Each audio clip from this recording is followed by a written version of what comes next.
நடிகரா இருந்து இப்ப அரசியல் இறங்கியிருக்காரு தாவேக்கா விஜய்.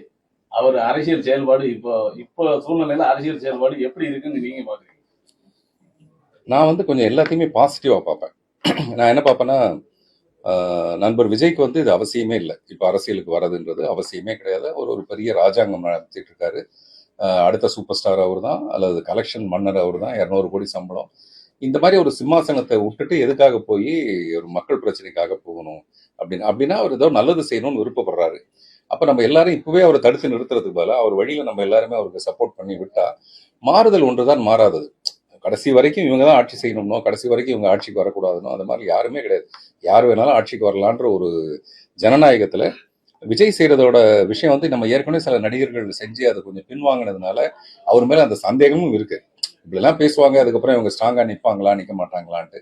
அதனால அந்த சந்தேகம் எல்லாருக்கும் இருக்கும்போது நம்மளும் அந்த சந்தேகத்தை ஊதி பெருசாக்கி ஒருத்தர் ஏதோ நல்லது செய்ய வராருன்னா அவர் எதுக்கு நம்ம பயமுறுத்தணும்? அதனால விஜய் நல்ல முனைப்போடு இதுல செயல்படட்டும்ங்கிறது தான் என்னுடைய